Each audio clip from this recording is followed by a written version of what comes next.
கொஞ்சம் தெரிஞ்ச ஆள் தான் அவர் அது பண்ணுவாங்க. அதான் பெரிய அளவில் இருக்கான். சரி இருக்கு என்ன கொடுத்துட்டாங்க, நான் இது பண்ணிட்டு நான் சொல்றேன். இருக்கு என்ன கொடுத்துட்டாங்க, நான் இது பண்ணிட்டு நான் சொல்றேன். இருக்கு என்ன கொடுத்துட்டாங்க, நான் இது பண்ணிட்டு நான் சொல்றேன். இருக்கு என்ன கொடுத்துட்டாங்க, நான் இது பண்ணிட்டு நான் சொல்றேன்.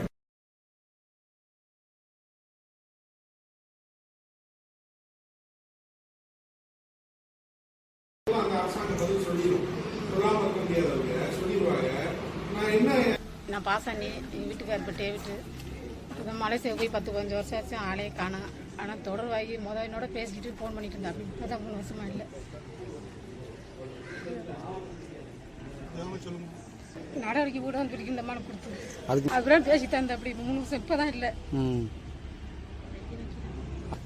ஆனால் அந்த ஏரியாலாம் இருந்தால் அப்படி இந்த சிறுமடாலாம் இருந்துட்டு ஊருக்கு வரேன்னு சொல்லிட்டு அங்கே வந்து கிளம்பி நான் நாளைக்கு டிக்கெட் போட்டு வரப்பாரு அப்படின்னு சொல்லிட்டு இந்த ஒயிட் பாஸ்போர்ட் கொடுத்தா. அப்படி அந்த பாஸ்போர்ட் முடிஞ்சு போச்சு. ஒயிட் பாஸ்போர்ட் எடுத்து எனக்கு உடம்பு சரியில்லை, நான் வந்துரு அப்படின்னு சொல்லி அது ஏர்போர்ட்டுக்கு போகிற நேரத்தில் முதல் நாள் போய் நான் போயிட்டு வரேன் போய் சொல்லிட்டு வரேன். அங்கே போனாலும் திரும்பி வரவே இல்லை. இங்கே இருக்கிறவங்க சொல்கிறா அந்த உங்கள் வீட்டுக்கார் இப்போ தான் போனார், பேசிட்டு போனாலும் சரி அப்படின்னு சொன்னாங்க.